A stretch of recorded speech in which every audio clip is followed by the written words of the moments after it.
안녕하세요, 이고잉입니다. 오늘은 제네시스 GB80에 대한 이야기를 해볼까 합니다. 아마도 다음 달이면 출시가 되지 않을까 싶어요. 그동안 나온 기사하고 커뮤니티에 이런저런 이야기들을 정리하고 또 정리해서 GB80이 어디쯤 왔나 한번 살펴볼까 합니다. 아무래도 출시 전에 이런저런 떠도는 이야기를 정리한 거다 보니까 제가 말씀드리는 정보가 정확하지 않을 수도 있어요. 그 점 참고하시고 봐주시면 감사하겠습니다.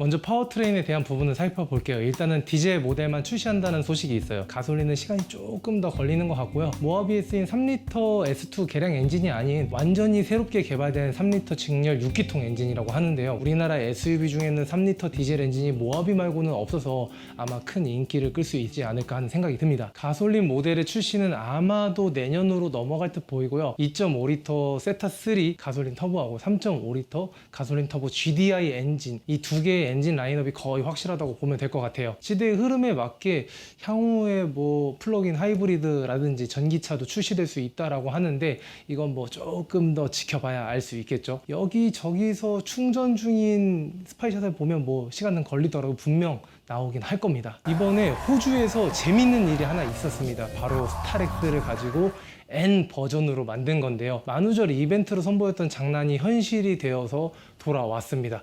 여기서 확인할 수 있는 점은 3.5리터 엔진의 스펙이에요. 트윈터보 V6 엔진에서 408마력과 56.6kgm의 토크가 나오는데 앞으로 나올 GB80과 G80의 3.5리터 엔진 스펙도 이와 거의 비슷할 거라 보여집니다. 미션은 아마도 거의 변화 없이 기존에 쓰던 8단 파워텍 미션이 쓰일 것 같고요. 10단이 개발 중인 것 같긴 한데 아직 완성도 측면이나 효율 측면에서 10단까지 쓸 필요가 있나 싶기도 해요. 단수가 많다고 무조건 좋은 것도 아니기 때문에 8단 정도면 충분히 다단화가 이루어지지 않았나 싶거든요. 구동 방식은 후륜 기반의 4륜 구동이 들어가게 될 것 같고요. GB80을 타고 하드코어한 오프로드 주행을 즐기는 소비자들은 많이 없겠지만 그래도 기본적인 오프로드 성능을 갖추고 있을 것 같습니다. 개인적인 생각이지만 신형 G80의 출시를 미루면서까지 GB80을 서둘러 내놓으려 하는 이유가 아마도 SUV가 돈이 되니까 그렇지 않나 싶어요. 요즘은 SUV가 돈을 벌어다 주는 시대잖아요. 포르쉐도 까이엔하고 마칸이 거의 다 먹여 살리고 있고요. 포르쉐 같은 경우는 분명 스포츠카 브랜드가 맞긴 한데 이제는 SUV가 너무 잘 팔리다 보니까 이러다 스포츠카 브랜드가 아닌 SUV 브랜드로 탈바꿈하는 건 아닌지 걱정이 되긴 합니다. 그도 그럴 게 스포티한 주행을 원하는 소비자들은 정말 소수고 실 영역에서 편의성을 중요하게 여기거나 그저 자동차를 이동수단으로만 여기는 소비자들이 대다수다 보니까 이건 어쩔 수 없는 흐름인 것 같아요. 가격은요, 뭔가 싸다 혹은 뭔가 가성비가 좋네 라는 가격으로는 절대 나올 것 같진 않아요. 제네시스라는 프리미엄 브랜드를 만들고 그 배지를 단 이상 제값받기를 할 거란 말이죠. 제네시스의 그동안 출시된 모델들을 보면 해외의 프리미엄 브랜드 경쟁 차량들의 가격 턱 밑까지 쫓아왔거든요. 정말 돈 조금 더 보태면 BMW나 벤츠를 살 수 있을 정도로 제네시스의 가격이 상당한 수준까지 올라왔어요. 지금 판매하고 있는 G80의 가격을 보면 GB80의 가격이 어느 정도 예상이 됩니다. G80은 제일 싼 모델이 4,700만원대고요. 가장 비싼 모델이 7,400만원대거든요. GB80은 아마도 G80보다 조금 더 비싼 가격대를 형성할 것 같아요. 대부분의 미디어나 사람들이 예상하는 가격대가 5천만원에서 8천만원대인데요. 제 생각도 딱 5천에서 8천 사이쯤에서 가격이 책정될 것 같아요. 이 정도 가격대면 수입차 중에서는 한 체급 아래인 GLC나 X3와 X4 같은 차량들을 구입할 수 있고요. 풀옵션 가격인 8천만 원대라면 같은 체급인 볼보의 XC90마저도 노려볼 만한 금액입니다. 가격은 아무리 쳐다봐도 합리적이네 혹은 사고 싶다라는 마음이 드는 그런 가격은 아닌 것 같아요.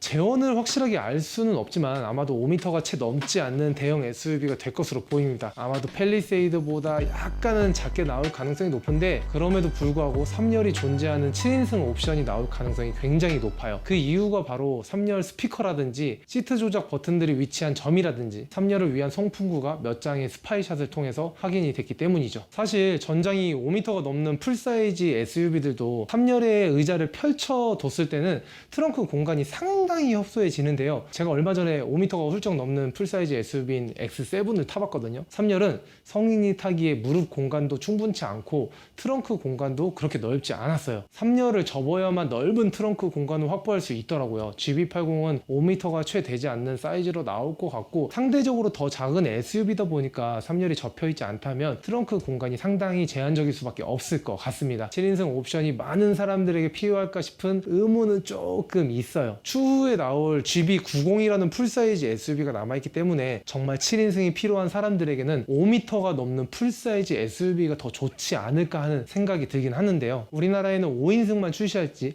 7인승 모델도 출시할지는 조금 더 지켜봐야 알 수 있을 것 같습니다. 저는 사실 옵션 뭐 이런 거 별로 신경 안 쓰는 사람이거든요. 옵션 뭐 좀 없으면 어때? 차만 잘 굴러가면 됐지, 이런 생각으로 차를 타는 사람인데요. 옵션은 뭐 대충 없어도 전혀 아무렇지 않은데 제일 화가 나는 건 파워트레인이 너무 바보 같다거나 핸들링이 너무 수준 이하면 그때는 운전하는 내내 짜증이 나고 화가 치밀어 올라서 운전하는 게 너무나도 불편해요. CVT 미션 같은 거 있잖아요. 답답함의 끝판왕.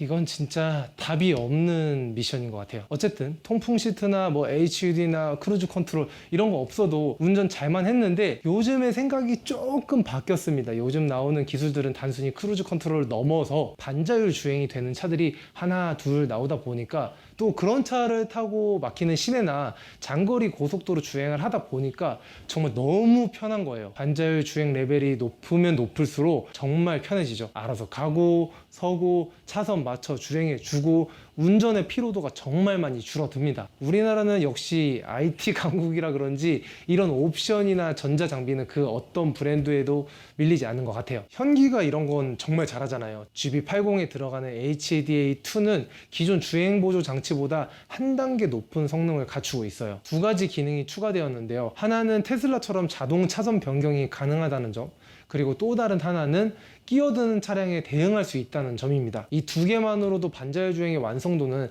상당히 많이 높아질 거예요. GB80에는 적용될지 아직은 알 수 없지만 아마 내년에 출시될 G80에는 확실히 적용될 것 같아요. 차세대 HUD인 증강현실 HUD가 말이죠. 차세대 HUD에 대한 정보는 제가 예전에 영상으로 만들어 뒀으니까 이 영상을 참고해 주시기 바랍니다. HUD가 발전하면 발전할수록 사고 위험도 많이 줄어들 거고 운전에 필요한 정보도 많이 얻을 수 있어서 이 또한 운전의 피로도를 확 줄여줄 거라 생각해요. 이런 쪽의 발전이 정말 기대가 많이 됩니다. 디자인적인 요소를 살펴보면 G90에 쓰인 디자인 요소들이 GB80에서도 보일 것 같습니다. 커다란 오각형의 크레스트 그릴과 두 줄의 커드램프가 전면부 인상을 크게 좌우할 것 같고요. 뭔가 슈퍼맨스러운 느낌이 개인적으로는 나쁘지 않아 보여요. 휠의 디자인도 꽤나 독특합니다. 컨셉카에서 확인할 수 있었던 휠 디자인이 그대로 양산이 된 것 같은데 그 크기 또한 어마어마합니다. 무려 22인치예요. 265-40R 22인치 타이어가 들어가고요. 타이어값 압박도 상당하긴 하겠지만 그래도 대형 SUV에 커다란 휠이 들어가면 디자인적 완성도는 훨씬 높아질 수밖에 없을 겁니다. 컨셉카의 실내에서는 가로로 엄청나게 긴 와이드 모니터가 장착되었었는데 스파이샷을 통해 확인된 디스플레이는 조금 다르게 보이긴 합니다. 그래도 가로로 길게 늘어져 있는 디스플레이가 확인이 됐는데 예상 사이즈는 13에서 한 15인치 정도라고 합니다. 변속 레버는 사라지고 랜드로버가 사용하는 방식과 비슷한 이 다이얼식 기어 레버가 적용된 걸로 보이고요. 시트나 스티어링 휠의 모양은 G80과 거의 비슷한 걸 쓸 것 같아요. 나름 독특하면서도 고급진 실내 디자인이 완성되지 않을까 싶네요. 출시가 코앞으로 다가온 GB80에 대한 소비자들의 관심이 꽤나 높은데요. 과연 기대를 충분히 채워줄 수 있을 만큼의 완성도를 가지고 나타날지 궁금합니다. 요즘 트렌드인 대형 SUV의 등장인데다가 G80을 뒤로 미루면서까지 먼저 만들어 출시하는 만큼 판매량이 기대치에 미치지 못한다면 현대의 입장에서는 아마도 꽤나 뼈아플 듯 싶어요. 그나저나 가격이나 조금 착하게 나왔으면 좋겠습니다. 프리미엄도 좋긴 하지만 가격만 프리미엄 말고 품질만 프리미엄으로 가면 안 되나요? 끝까지 시청해 주셔서 감사합니다. 이고잉이었습니다.